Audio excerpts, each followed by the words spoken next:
আজকে দুপুরবেলায় দেখো বন্ধুরা, আমি কোথায় চলে এসেছি? আমার শ্বশুর বাড়িতে এসেছি।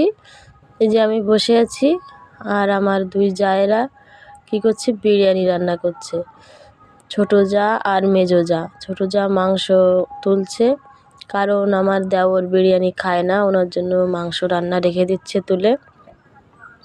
আর মেজো জা সব কিছু সাজাচ্ছে, হাঁড়ি সাজাচ্ছে, হাঁড়িতে ভাত দিচ্ছে, যা যা দেওয়া পেস্ট সব কিছু দিচ্ছে, আর ও মাংস তুলে তুলে দিচ্ছে। এদিকে পুটি স্কুলে গেছে, পুটিকে আনতে হবে।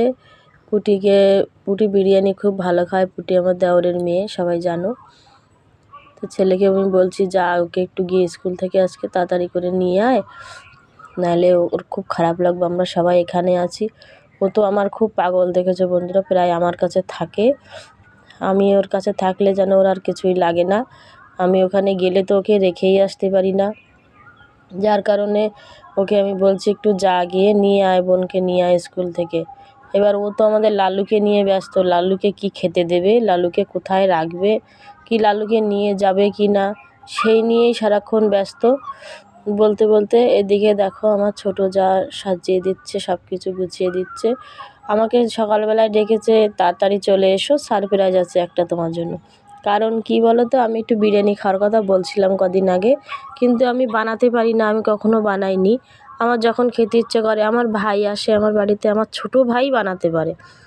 ও রান্নাবান্নায় খুবই ভালো আমার ছোট ভাই, কারণ আমার মা নেই তো। আর ও যখনই আসে তখনই আমাকে বানিয়ে খাওয়ায়, খাইয়ে যায়, এই তখনই খাওয়া হয়। আমি নিজে কখনো বানাই না, কারণ আমার শরীরের অবস্থা খুব বেশি ভালো না, তো আমি মাজা নিচু করে পারি না অত ঝামেলা নিতে।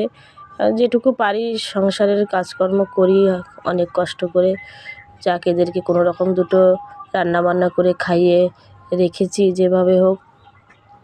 আমি পারি না, মাজার সমস্যা। তার আগে তো আমি ব্যবসা করতাম, সেলাই করতাম, সময় পেতাম না কোনো কিছু এক্সট্রা কোনো কিছু বানানোর।